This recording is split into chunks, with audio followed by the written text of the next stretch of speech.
નમસ્કાર વિદ્યાર્થી મિત્રો, એમકે ટેકનો સાયન્સ શાળા પરિવાર દ્વારા તૈયાર કરવામાં આવતી વિડીયો લેક્ચરની સિરીઝની અંદર ધોરણ 10 વિજ્ઞાન ચેપ્ટર નંબર 7 નિયંત્રણ અને સંકલન એ શું છે, સ્નાયુ ચેતાપેશી ઉર્મી વેગનો પ્રતિચાર કેવી રીતે આપે છે, બરાબર, અથવા કેવી રીતે કરે છે, એ પ્રશ્ન છે એ આપણે અહીંયા જોવાનો છે. તો સૌથી પહેલાં આપણે જોઈએ ચેતાપેશીનું કાર્ય શું છે, બરાબર. ચેતાપેશી છે એ કઈ રીતે છે એ કાર્ય કરે છે.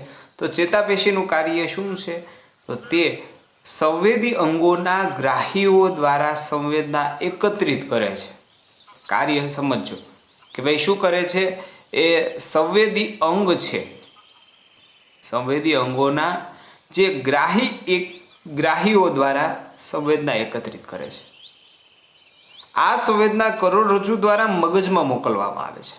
મગજમાં માહિતીનું પૃથ્થકરણ થાય છે અને માહિતીને અનુરૂપ સંદેશો તૈયાર થાય છે અને તે આ સંદેશાને પ્રતિચારક અંગના સ્નાયુ કે ગ્રંથિ સુધી છે લઈ જાય છે. એટલું કાર્ય ચેતાપેશીનું છે. સમજીએ, હવે ઉદાહરણ દ્વારા સમજીએ, બરાબર. સપોઝ કે અહીંયા છે આ પેન છે, બરાબર, આ આંગળી છે, તો આંગળી ઉપર પેનથી તમને છે એ કોઈ કે પેન આમ ખૂતાડી, બરાબર. એટલે આ ગ્રાહી સૌથી પહેલી વાત જે કરેલી છે ને કે ભાઈ તે સંવેદી અંગોના ગ્રાહીઓ દ્વારા સંવેદના એકત્રિત કરે છે. એટલે આ ગ્રાહી તરીકે અહીંયા ચામડી છે, ગ્રાહી અંગ તરીકે એ સંવેદના મેળવે છે કે ભાઈ પોઈન્ટ ખૂત્યો. આ સંવેદના કરોડરજ્જુ દ્વારા મગજમાં મોકલવામાં આવે છે. આ સંવેદના અહીંથી એકત્રિત કરીને ક્યાં પહોંચાડવાનું કામ, ચેતાતંત્રનું અથવા ચેતાપેશીનું કામ શું, અહીંથી આંગળીમાંથી શરૂ કરીને આગળ વહન પામીને અહીંયા કરોડરજ્જુ સુધી છે, બરાબર, એ મોકલવામાં આવે છે આ સંવેદના. અને કરોડરજ્જુમાંથી થઈ કરોડરજ્જુ દ્વારા મગજમાં છે એ મોકલવામાં આવે છે. એટલે અહીંથી સંપૂર્ણ રીતે હાથની ચેતાઓથી લઈ અને કરોડરજ્જુ અને કરોડરજ્જુમાંથી અહીંયા મગજ સુધી પહોંચાડવામાં આવે છે, બરાબર. પહોંચી ગયો મગજની અંદર કે ભાઈ અહીંયા કોકે પેન ખૂતાડી છે. એટલે મગજ માહિતીનું પૃથ્થકરણ થાય છે મગજની અંદર. કોઈ સંવેદના ચેતાપેશીને ખબર નથી ખરેખર થયું છે શું, મગજ પૃથ્થકરણ કરી નક્કી કરે કે પેન ખૂતાડી હશે. અગાઉ એની પાસે જે માહિતી, જે સ્ટોરેજ છે કે ભાઈ કોકે આવું પેન ખૂતાડી હતી ત્યારે આ રીતનું છે, આ રીતની સંવેદના આવી હતી, એટલે કદાચ આવું થયું હશે, બરાબર. એને અનુરૂપ પૃથ્થકરણ કરી અને મગજ છે એ માહિતીને અનુરૂપ સંદેશો તૈયાર કરે કે ભાઈ કોઈ પેન ખૂતાડે છે, હાથ પાછો ખેંચી લો, અથવા હાથ પાછો ન ખેંચો, બરાબર, તો એને ના પાડો મોઢેથી. એટલે બે સંદેશા બન્યા. એક સંદેશો એવો બન્યો કે હાથ પાછો ખેંચી લો, બીજો સંદેશો એવો બન્યો કે ભાઈ એને કયો પેન ન ખૂતાડે, બરાબર. તો આ સંદેશો તૈયાર થયો, એ સંદેશાને પ્રતિચારક અંગના સ્નાયુઓ, પ્રતિચારક અંગ તરીકે પહેલાં મુખ બોલવાનું છે આપણે, અને અથવા તો છે આ આંગળીના અથવા તો હાથના સ્નાયુઓ, આ પ્રતિચારક અંગ કે સ્નાયુ કે ગ્રંથિ સુધી છે એ લઈ જવાનું કામ છે, બરાબર. એ પણ કોનું છે, ચેતાપેશીનું છે. એટલે માહિતી મેળવે છે, મેળવીને કરોડરજ્જુ સુધી પહોંચાડે છે, અને કરોડરજ્જુમાંથી મગજમાં પહોંચાડે છે. મગજી માહિતીનું પૃથ્થકરણ કરે છે અને આ માહિતીને અનુરૂપ સંદેશો તૈયાર કરે છે. એ સંદેશો પાછો રિટર્ન લઈ અને પ્રતિચારક અંગના સ્નાયુ કે ગ્રંથિ સુધી લઈ જવામાં આવે છે, બરાબર. તો એ જ રીતે આવું થાય છે કે ભાઈ સપોઝ કે ભાઈ તમને કોઈ ભાવતી વસ્તુ છે, ખૂબ જ સ્વાદિષ્ટ, અને તમને કોઈ ભાવતી વસ્તુ છે એ તમારી નજીક આમ રાખવામાં આવે, આમ સામે. એટલે શું થશે, અહીંયા ગ્રાહી અંગ તરીકે તમારી આંખ છે ને તમારું નાક છે. આંખથી તમે એ વસ્તુને જોવો છો, બરાબર. નાકથી એનો જે અંદરથી સુગંધ આવે છે એ સૂંઘો છો, અને બંને સંદેશા છે ને અહીં નાક અને આંખથી મગજ સુધી લઈ જવાનું કામ ચેતાપેશીનું છે. મગજ પૃથ્થકરણ કરે અગાઉ એની પાસે જે માહિતી છે એના આધારે. મગજ પૃથ્થકરણ કરીને એમ કે ભાઈ વાનગી બહુ સારી છે, ખાઈ લે, બરાબર. તો આ સંદેશો જે તૈયાર થયો, સંદેશો કોના માટે તૈયાર થયો, ખાઈ લે સંદેશો, બરાબર, બે અંગ માટે. એક સ્નાયુ પેશીના અંગ એટલે કે હાથ માટે તૈયાર થયો કે ભાઈ આમ કરી આમ લઈ અને ઉપાડી છે. બરાબર, તો હાથના સ્નાયુ માટે તૈયાર થયો. અને બીજો લાળ રસ માટે તૈયાર થયો, ગ્રંથિ સુધી લઈ જાય છે. બીજો સંદેશો ગ્રંથિનો તૈયાર થયો કે ભાઈ લાળ અંદરથી ઉત્પન્ન થવા મળે મોઢાની અંદર. થોડોક સમય મોઢું ખુલ્લું રહી ગયું, અહીંથી બહાર આવી જાય. બરાબર, એટલે આ સંદેશાને પ્રતિચારક અંગના સ્નાયુ કે ગ્રંથિ સુધી લઈ જવાનું કામ ચેતાપેશીનું છે. એટલે પહેલા સંદેશો લાવવાનો, મગજ સુધી પહોંચાડવાનો, પાછો રિટર્ન છે એ પાછો પહોંચાડી દેવાનો. કોઈ બી અંગને પ્રતિચાર આપવાનો હોય એવું નક્કી ન હોય. દર વખતે જે અંગમાંથી સંદેશો મળ્યો હોય એને પ્રતિચાર આપવાનો હોય, નહીં, બીજા અંગને આપવાનો. તો પ્રતિચાર અંગના સ્નાયુ કે ગ્રંથિ સુધી સંદેશો લઈ જવાનું કામ આ ચેતાપેશીનું છે. બરાબર, હવે અહીંયા સુધીની વાત તો કમ્પ્લીટ થઈ ગઈ. બરાબર, સપોઝ કે ભાઈ તમને આની આ પેનવાળું ઉદાહરણ આપણે લઈએ. કોઈ કે પેન અહીંયા ખૂતાડી છે. બરાબર, આ સંદેશો મગજ સુધી પહોંચી ગયો. મગજ પૃથ્થકરણ કરીને પાછા હાથના સ્નાયુઓને સંદેશો મોકલ્યો કે ભાઈ જો આ પેન અહીંયા ખૂતાડતો હોય આંગળી વડે તો તમારે આ આંગળીને ધક્કો ન મરે, આંગળી લઈ લો. આ રીતે આંગળી આમ પાછી ખેંચી લો. હવે આ ખેંચાઈ જવાની ઘટના કેમ બની?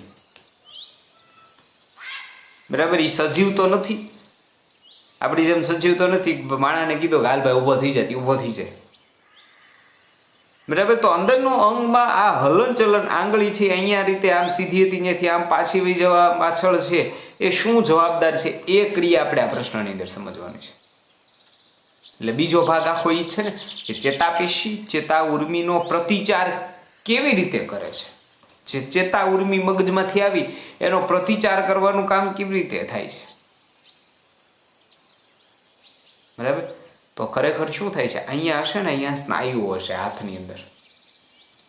આંગળીની અંદર હાડકા અને સ્નાયુ બે જ છે. બરાબર, સંપૂર્ણ જગ્યાએ સ્નાયુ હોય. બરાબર, આમ ખેંચો ને સ્નાયુ હોય તો જો અહીંયા ભેગા થાય.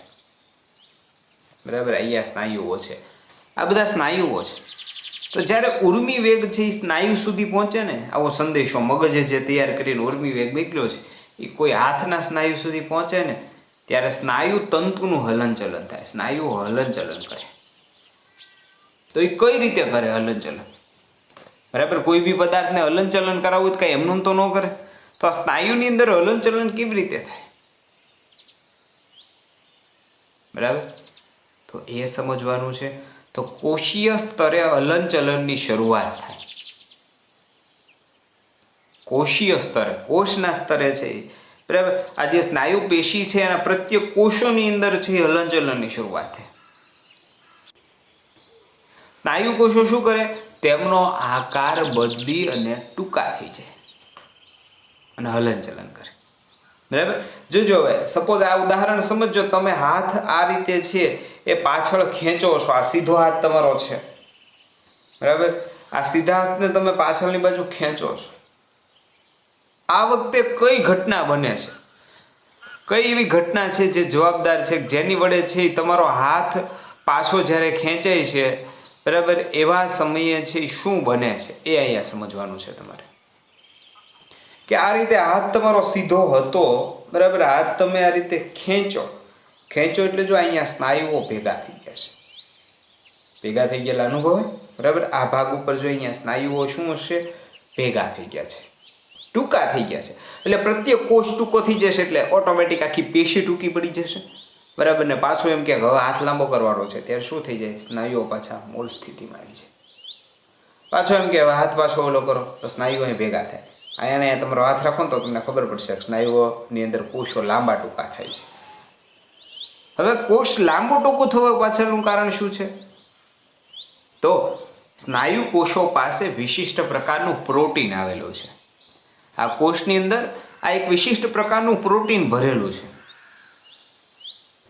એ પ્રોટીનને લીધે એનો આકાર નાનો મોટો થઈ શકે છે. જો કીધું તેના કારણે તેમના આકાર અને તેમની વ્યવસ્થામાં ફેરફાર છે એ કોષોમાં ચેતાકીય વીજ આવેગની પ્રતિક્રિયા રૂપે થઈ શકે છે. પ્રોટીનની નવી વ્યવસ્થા સ્નાયુનો નવો આકાર આપે છે. આ રીતે છે એ સ્નાયુ પેશી ચેતા ઉર્મિનો પ્રતિચાર રૂપે હલનચલન કરે છે. હવે સંદેશો જે આવે ને એ પ્રમાણે આખા હાથના કે પગના કોઈ બી અંગના સ્નાયુઓ, ઇવન છે એ જીભ અને મોંના સ્નાયુઓ પણ અંદર રહેલો પ્રોટીન છે એ પોતાનો આકાર બદલે એટલે કોષ પોતાનો આકાર બદલી નાખે, અને કોષ પોતાનો આકાર બદલે એટલે કોષની અંદર અથવા સ્નાયુની અંદર શું થાય? હલનચલન થાય. બરાબર? એટલે શું કીધું? પ્રોટીનની નવી વ્યવસ્થા છે સ્નાયુઓનો નવો આકાર આપે. આ રીતે સ્નાયુ પેશી ચેતા ઉર્મિના પ્રતિચાર રૂપે છે હલનચલન પામે છે.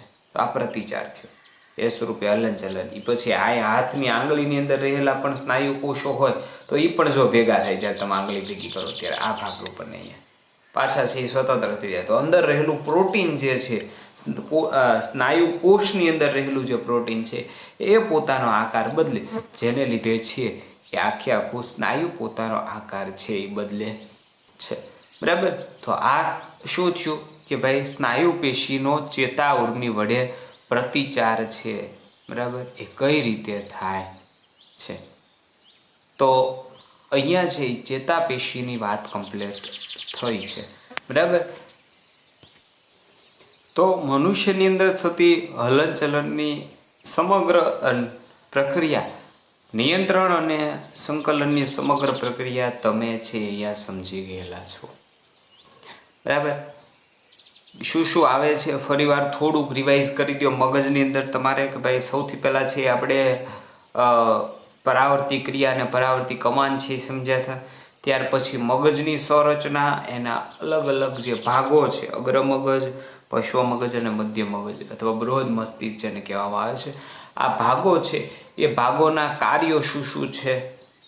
બરાબર? આ ઉપરાંત પરાવર્તી કમાન કેવી રીતે રચાય છે અને ચેતા પેશી કેવી રીતે કાર્ય કરે છે, મધ્યવર્તી ચેતાતંત્ર છે, બરાબર, અને પરિઘવર્તી જે ચેતાતંત્ર છે એ બંને કેવી રીતે કામ કરી રહ્યા છે એ પણ આપણે પ્રીવિયસ જે ટોપિક છે એની અંદર છે એ જોયું હતું.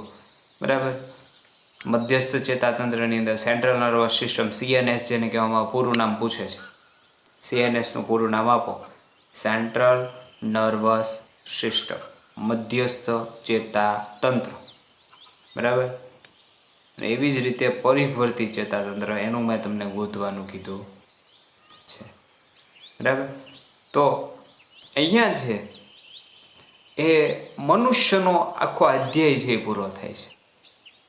બરાબર? મેં તમને કીધું એમ અગ્ર મધ્ય અને પશ્વ મગજના કાર્યો, પછી ચેતાતંત્ર અથવા ચેતાપેશી કેવી રીતે કાર્ય કરે છે, એ ચેતાપેશીમાં ઉર્મિવેગનો પ્રતિચાર કેવી રીતે મળે છે, એ પ્રશ્ન ખાસ કરવાનો છે. હવે આપણે જે જોવા જઈ રહ્યા છીએ એ વનસ્પતિમાં હલનચલન. વનસ્પતિની અંદર છે એ કેવી રીતે હલનચલનની પ્રક્રિયા થાય છે. તો વટાણામાં વૃદ્ધિ આધારિત હલનચલન સમજાવો. એ કીધું છે કે ભાઈ વટાણાનો છોડ અન્ય વનસ્પતિ કે અન્ય આધાર પર સૂત્રોની મદદથી ઉપર ચડે છે, અને આ સૂત્રો છે એ સ્પર્શ માટે સંવેદનશીલ છે. બરાબર? વટાણાનો છોડ કદાચ તમે ન જોયો હોય, જો જોયો હોય, બરાબર, તો તમને ખ્યાલ હશે કે ભાઈ અહીંયા જે દેખાય છે આ એના સૂત્રો છે. એ કોઈ બી એને આધાર મળે છે ને એની ફરતે વીંટળાઈ જાય છે. અન્ય વનસ્પતિ કે અન્ય આધાર પર સૂત્રની મદદથી ઉપર ચડે છે, અને આ સૂત્રો છે એ સ્પર્શ માટે સંવેદનશીલ છે. કે જ્યારે છે એ સૂત્રો કોઈ આધારના સંપર્કમાં આવે છે, કે ભાઈ ઇનકેસ એને કોઈ આધાર મળ્યો એટલે એના સંપર્કમાં આવે છે, અને સંપર્કમાં રહેલો ભાગ ઝડપથી વૃદ્ધિ પામતો નથી. બરાબર? સૂત્ર જ્યારે આધારના સંપર્કમાં આવે છે ત્યારે સૂત્રનો આધાર છે એ સંપર્કમાં રહેલા ભાગ ઝડપથી વૃદ્ધિ પામતો નથી, પરંતુ સૂત્રનો આધારથી દૂર રહેલો ભાગ છે ઝડપથી વૃદ્ધિ પામે છે. શા માટે? કારણ કે એ સંપર્ક સુધી પહોંચી શકે એટલા માટે. આ રીતે સૂત્રની લંબાઈમાં થતો વધારો છે એ સૂત્રને આધારની ફરતે વર્તુળાકાર વીંટળાવા જવામાં મદદરૂપ થાય છે. હવે આ ભાગ છે ને જે સંપર્કમાં હોય ભાગ નહીં વધે, આ ભાગ વધશે. બરાબર? એને કારણે એ ભાગ છે એ વૃદ્ધિ પામીને છે એ સમગ્ર આખો જે સંપર્ક છે એની ફરતે વીંટળાઈ જશે. બરાબર. સંપર્ક ફરતે છે એ આખે આખો સમગ્ર ભાગ શું થશે? વીંટળાય. અને જેના લીધે બરાબર કીધું આધારનો દૂરનો ભાગ, એટલે જો સપોઝ કે તમને અહીંયા આધાર મળ્યો, બરાબર, આ આખું સૂત્ર છે, સૂત્રની અંદર અહીંયા આધાર મળ્યો તો શું થશે? આ ભાગની વિકાસ પામે. એનો દૂરનો ભાગ એટલે આ છેડો જે છે એ વિકાસ પામશે, જેને કારણે છેડો ફરતે છે એ સંપૂર્ણ આધારની ફરતે છે વીંટળાઈ જશે. બરાબર. એટલે કીધું કે ભાઈ આ રીતે સૂત્રની લંબાઈમાં થતો વધારો સૂત્રને આધારની ફરતે વર્તુળાકાર વીંટળાઈ જવામાં મદદરૂપ છે. વટાણાના છોડની વૃદ્ધિ છે એ એક દિશ અથવા તો સદિશ હોય છે અને ઉત્તેજના સામે ધીમો પ્રતિચાર આપે છે. ખૂબ જ ઝડપી નહીં કે ભાઈ અહીંયા આજે છે આવ્યો ને આધાર મેળવો ને આજે જ તે ફરતે આમ વીંટળાઈ ગયો, એવું નહીં થાય. બરાબર. ધીમે ધીમે છે એ વૃદ્ધિ થશે આગળના ભાગની અને ફરતે છે વીંટળાઈ જશે. બરાબર. તો આ થયું વટાણામાં વૃદ્ધિ આધારિત હલનચલન. શું કીધું? ફરીવાર જોઈ લો. વટાણાનો છોડ અન્ય વનસ્પતિ કે અન્ય આધાર પર સૂત્રોની મદદથી ઉપર ચડે છે. આ સૂત્રો સ્પર્શ માટે સંવેદનશીલ છે. જ્યારે સૂત્ર કોઈ આધારના સંપર્કમાં આવે છે ત્યારે છે એ સૂત્રનો આધારના સંપર્કમાં રહેલો ભાગ વૃદ્ધિ પામતો નથી, પરંતુ એ સૂત્રનો આધારથી દૂરનો ભાગ, એટલે આધારથી દૂરનો ભાગ એટલે આ થયો. બરાબર. આધાર છે, આ સૂત્ર છે, તો આધારથી દૂરનો ભાગ આ વિકાસ પામશે ને જે શું કરશે કે ભાઈ લંબાઈમાં થતો વધારો છે એ સૂત્રને આધારની ફરતે છે વર્તુળાકાર વીંટળાઈ જવાની અંદર છે એ મદદરૂપ થશે. અને વટાણાના છોડની જે આ વૃદ્ધિ છે એ એક જ દિશામાં, કોઈ બી વૃદ્ધિ આધારિત જે દિશા છે ઉપરની તરફ અથવા તો ડાબા જમણા, એટલે એક જ દિશામાં થતી હોય છે, એટલે કે સદિશ હોય છે. અને ઉત્તેજના સામે કેવો પ્રતિચાર મળે છે? ખૂબ જ ધીમો પ્રતિચાર મળે છે. બરાબર. ઝડપી પ્રતિચાર છે એ મળતો નથી. તો આ વટાણાની અંદર થયું. ત્યાર પછી બહુ જ પૂછાતો અને અગત્યનો પ્રશ્ન, બરાબર, મને ખૂબ જ ગમે એવો પ્રશ્ન છે. શું છે? આવર્તન. ટ્રોપિઝમ જેને કહેવામાં આવે છે. આવર્તનનો અર્થ શું છે? ઉદાહરણ સાથે છે એ આવર્તન તમારે સમજાવવાનું છે. ટ્રોપિઝમ, આવર્તન એટલે શું એ અર્થ સહિત છે એ તમારે સમજાવવાનું છે. બરાબર. બહુ જ મજા આવે એવો પ્રશ્ન અને 4 માર્કની અંદર પૂછી શકાય અથવા તો ઓછા 3 માર્કની અંદર પૂછી શકાય એવો પ્રશ્ન છે આવર્તન. બરાબર. તો શું કીધું છે અહીંયા? વનસ્પતિના અંગમાં હલનચલન બાહ્ય અને સદિશીય ઉત્તેજનાને અનુરૂપ દર્શાવાય છે, તેને આવર્તન કહેવામાં આવે છે. બરાબર. એક શબ્દ અહીંયા તમે કાઢી નાખો વ્યાખ્યામાં તો પણ ચાલશે કે વનસ્પતિના અંગમાં હલનચલન બાહ્ય ઉત્તેજનાને, બરાબર, કે ભાઈ બાહ્ય ઉત્તેજનાને અનુરૂપ દર્શાવાય છે તેને આવર્તન કહેવામાં આવે છે. સપોઝ કે ઉત્તેજના દ્વારા છે ઉત્તેજાતિત પ્રક્રિયાને પ્રતિચાર કે પ્રતિભાવ કહેવામાં આવે છે. ઉત્તેજના દ્વારા, બરાબર, અહીં કીધું છે ઉત્તેજાતિત પ્રક્રિયા ને પ્રતિચાર કે પ્રતિભાવ કહેવામાં આવે છે. જો વનસ્પતિના અંગની વૃદ્ધિ ઉત્તેજના પ્રેરતા પરિબળની દિશા તરફ હોય તો તેને ધન આવર્તન, અને જો ઉત્તેજના પ્રેરતા પરિબળની વિરુદ્ધ દિશા તરફ હોય તો તેને છે ઋણ આવર્તન. હવે અહીંયા કોઈ ચોક્કસ પરિબળ હશે જે ઉત્તેજનાને પ્રેરિત કરતું હશે. બરાબર. અંગની વૃદ્ધિ ઉત્તેજતા પ્રેરતા પરિબળની દિશામાં થતી હોય, ઉત્તેજના જે તરફ હોય, બરાબર, એ પ્રેરતા પરિબળની દિશામાં હોય તો છે એ ધન આવર્તન કહેવામાં આવે છે. અને ઉત્તેજના પ્રેરતા પરિબળની છે એ વિરુદ્ધ દિશા તરફ હોય તો એને ઋણ આવર્તન કહેવાય. આ વસ્તુ સમજો ખાસ કે વનસ્પતિના અંગમાં હલનચલન બાહ્ય અને સદિશીય, એટલે કે ચોક્કસ દિશામાંથી આવતી ઉત્તેજનાને અનુરૂપ જો દર્શાવવામાં આવે, હલનચલન ઉત્તેજનાને અનુરૂપ થાય. હલનચલન તો થાય છે પણ કેવું થાય છે? ઉત્તેજનાને અનુરૂપ હલનચલન છે, તો તેને છે આવર્તન કહેવામાં આવે. ઉત્તેજના છે શેના દ્વારા? ઉત્તેજાતી પ્રક્રિયા કે પ્રતિચાર કે પ્રતિભાવ છે કહેવામાં આવે છે. જો અંગ છે, અંગની વૃદ્ધિ ઉત્તેજાતા અથવા તો પ્રેરાતા પરિબળની દિશામાં થતી હોય તો એને ધન આવર્તન કહેવામાં આવે છે, અને પ્રેરતા પરિબળની વિરુદ્ધ દિશામાં થતી હોય તો એને ઋણ આવર્તન કહેવામાં આવે છે. બરાબર. હવે પરિબળો કયા કયા હોઈ શકે? ઉત્તેજનાને પ્રેરતા પરિબળો કયા કયા હોઈ શકે? એની અંદર પરિબળની અંદર છે એ 1, 2, 3, 4 અને કુલ 5 બાબતો આવે છે. એટલે 5 પ્રકારના આવર્તન જોવા મળશે. પ્રકાશ, પરિબળોની અંદર પ્રકાશ, બરાબર. હવે વ્યાખ્યા સમજો. અહીંયા પરિવર્તન ભાઈ આવર્તન વનસ્પતિના અંગમાં હલનચલન, બાહ્ય અને સદિશીય ઉત્તેજના. બાહ્ય એટલે બહારથી, બરાબર ને એક જ દિશાની અંદર. હવે જે પ્રકાશની ઉત્તેજના છે એ ક્યાંથી આવતી હશે? જ્યાંથી પ્રકાશ આવતો હશે ત્યાંથી. એટલે બહારથી થઈ વનસ્પતિની બહારથી આ ઉત્તેજના આવે છે અને એક જ દિશામાંથી આવે છે. પ્રકાશ જ્યાંથી આવે છે એ જ દિશા. તો શું કીધું? સદિશીય ઉત્તેજનાને અનુરૂપ જો વૃદ્ધિ થાય હલનચલન અંગમાં, એને અનુરૂપ થાય, બરાબર, તો તેને છે આવર્તન કહેવામાં આવે છે. પરિબળો ખાસ યાદ રાખજો. 5 પ્રકાશ, ગુરુત્વાકર્ષણ, પાણી, બરાબર, રસાયણ અને સ્પર્શ. 5, બરાબર. કયા કયા 5 કીધા? પહેલો પ્રકાશ, પછી આવર્તન ગુરુત્વાકર્ષણ, પછી પાણી, રસાયણ અને સ્પર્શ, બરાબર. આ 5 પ્રકારના પરિબળો છે અને વનસ્પતિના પ્રતિક્રિયાને આધારે છે એના 5 પ્રકારો પડે છે. આવર્તનના 5 પ્રકારો છે.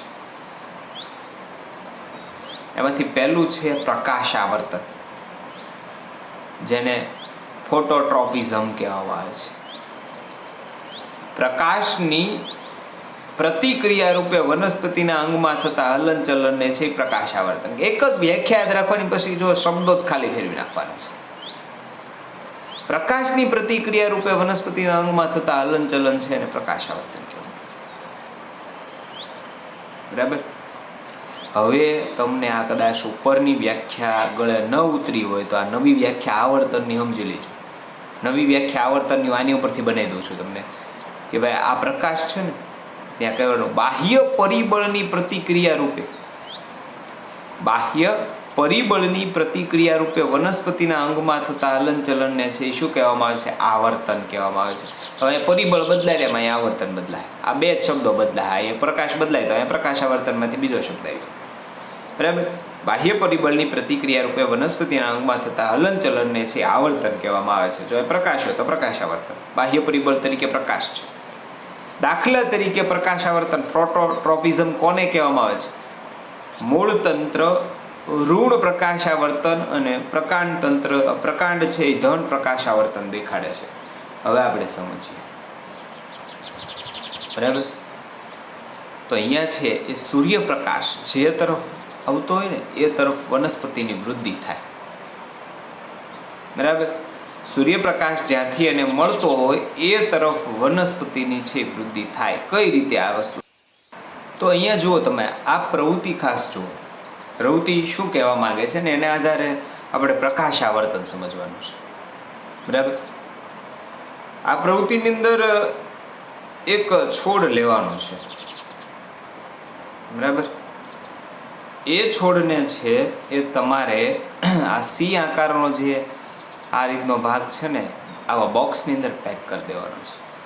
એ બોક્સની અંદર એક બાજુથી જ પ્રકાશ આવવો જોઈએ, બરાબર. બારીમાંથી એક બાજુથી જ્યાંથી પ્રકાશ આવતો એ ભાગ જ ખુલ્લો રાખવાનો છે, બરાબર. ને આ વનસ્પતિ છે એને 10 થી 15 દિવસ આની આ બોક્સની અંદર રહેવા દેવાની છે. પાણી આપતું રહેવાનું છે, બરાબર. તો શું થશે? તો 15 દિવસ પછી જોશો ને તો આ વનસ્પતિ એકદમ જે સીધી હતી ને એની બદલે આ પ્રકાશની તરફ છે આમ વળી ગયેલી જોવા મળે છે. જુઓ તમે કે જ્યાંથી એને પ્રકાશ મળતો હતો એ તરફ એની વૃદ્ધિ સારી થશે. અનુભવ કરજો ક્યારેક તમારા ઘરની અંદર, બરાબર. જે છોડ હશે એ છોડનો અનુભવ કરશો. જ્યાં બાજુથી એને પ્રકાશ મળતો હશે એ તરફ એની વૃદ્ધિ સારી થઈ હશે. એ તરફ એ નમેલો પણ જોવા મળશે. કોઈ બી છોડ તમારા ઘરે હોય અથવા વૃક્ષ હોય તો જોજો કે જ્યાંથી એને મેક્સિમમ સૂર્યપ્રકાશ મળતો હશે ને તે તરફ એ નમેલો હશે, બરાબર. તો સૂર્યપ્રકાશ પ્રકાશની તરફની દિશાની અંદર હલનચલન કરે છે એટલે આ પ્રકાશ આવર્તન દેખાડે છે. પણ જો પરિબળની દિશામાં થતું હલનચલન હોય ને તો એને ધન આવર્તન કહેવામાં આવે. એટલે આ ધન પ્રકાશ આવર્તન દેખાડે છે. કોણ? વનસ્પતિનો પ્રકાંડ. પણ વનસ્પતિનું જે મૂળ છે એ મૂળ જુઓ, સૂર્યપ્રકાશ જે દિશામાં છે એનાથી વિરુદ્ધ દિશામાં તમને જોવા મળે છે, તો એ શું બતાવે છે? બરાબર, પ્રકાશના સંદર્ભે જોઈએ તો ઋણ પ્રકાશ આવર્તન દેખાડે છે. પ્રકાશ કરતા ઉલટી દિશાની અંદર છે એની વૃદ્ધિ થાય છે. બરાબર, ત્યાર પછી ભૂ આવર્તનની વાત કરીએ. હવે તો અહીંયા છોડ જે આપેલો છે, અહીંયા જમીન છે, તો તમે એનું મૂળ તમે જોશો જમીનની તરફ જ હશે. કોઈ દેવું થયું મૂળ બહારની તરફ વિકાસ પામે. ક્યાં વિકાસ પામશે? જ્યાં એને વધારે માત્રાની અંદર પાણી મળી રહેવાનું છે ત્યાં. જ્યાં એને વધારે માત્રાની અંદર પાણી મળે છે એ તરફ એનું છે એ વધારે પ્રમાણની અંદર છે એ હલનચલન થશે. બરાબર, તો કઈ દિશાની અંદર હલનચલન જોવા મળે છે? મૂળની આ તરફની દિશાની અંદર. બરાબર, જ્યારે પ્રકાંડની આ તરફની દિશાની અંદર હલનચલન જોવા મળે છે. બરાબર, એ રીતે ન કહેવું હોય તો મૂળ છે એ નીચેની તરફ એટલે કે જમીનની તરફ છે એ હલનચલન દેખાડે છે, જ્યારે પ્રકાંડ છે એ જમીનથી વિરુદ્ધ દિશાની અંદર હલનચલન દેખાડે છે. એટલે જે જમીન તરફનું જે હલનચલન છે એને ભૂ આવર્તન કહેવામાં આવે છે. બરાબર, એટલે જે તમારું મૂળ છે એ ધન ભૂ આવર્તન દેખાડે છે અને જે પ્રકાંડ છે એ ઋણ ભૂ આવર્તન છે એ દર્શાવે છે. બરાબર, તો આ બંને વસ્તુ છે, આ બંને પ્રવૃત્તિને આધારે તમને ખ્યાલ આવી હશે કે પ્રકાશ આવર્તન ધન અને ધન ઋણ પ્રકાશ આવર્તન અને ધન છે ભૂ આવર્તન અને ઋણ ભૂ આવર્તન. બરાબર, તો આવર્તનને ટ્રોપિઝમ કહેવામાં આવે છે. એમાંથી આપણે પહેલો પ્રકાર છે એટલે પહેલા પ્રકારની વ્યાખ્યા જ થાય કે ભાઈ પ્રકાશાવર્તન એટલે કે ફોટોટ્રોપિઝમ પ્રકાશની પ્રતિક્રિયા રૂપે વનસ્પતિના અંગમાં થતા હલનચલનને પ્રકાશાવર્તન કહેવાય છે.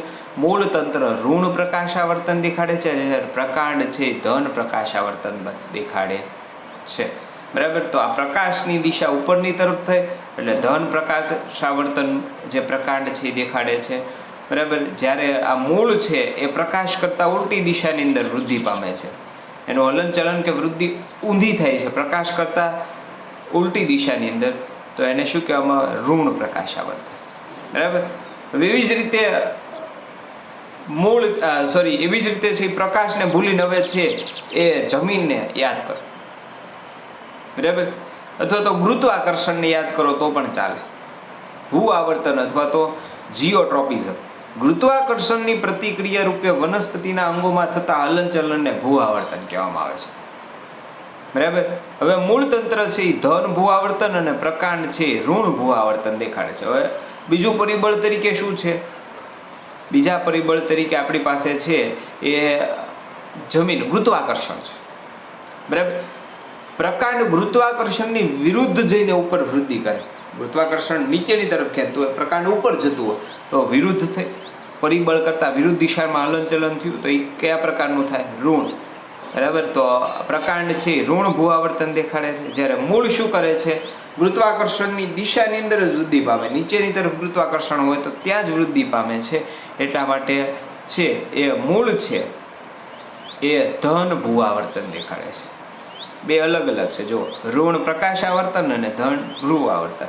એવી જ રીતે પ્રકાંડ છે એ ધન પ્રકાશ આવર્તન દેખાડે છે, જ્યારે ઋણ ભૂ આવર્તન દર્શાવે છે, તો જેને જીઓટ્રોપિઝમ કહેવામાં આવે છે.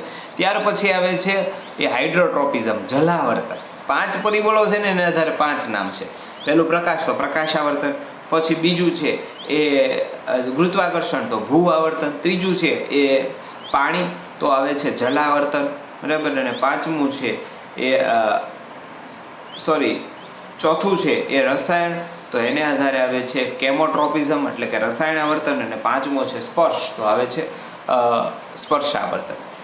તો પાણીની પ્રતિક્રિયા રૂપે વનસ્પતિના અંગમાં થતા હલનચલનને જલાવર્તન કહેવામાં આવે છે. મૂળ તંત્ર કેવું? પાણી પ્રત્યે આકર્ષાય છે અને એની દિશાની અંદર એનું હલનચલન થાય છે. પાણી નીચેની તરફ છે, મૂળે નીચેની તરફ વૃદ્ધિ પામે છે, તો એ ધન જલાવર્તન દેખાડે છે. પ્રકાંડ છે એ ઉલટી દિશાની અંદર વૃદ્ધિ પામે છે એટલે એ ઋણ જલાવર્તન દેખાડે છે.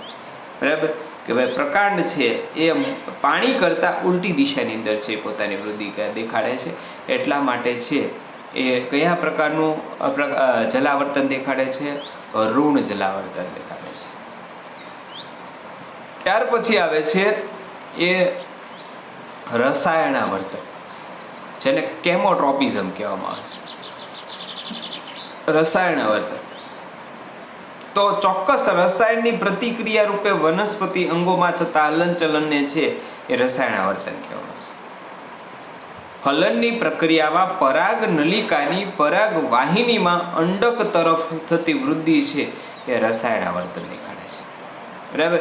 તો આ કેમોટ્રોપિઝમ છે. ખાસ સમજો કેમોટ્રોપિઝમ એટલે શું. અહીંયા જે તમને બતાવ્યું છે, બરાબર, આ જે છે એ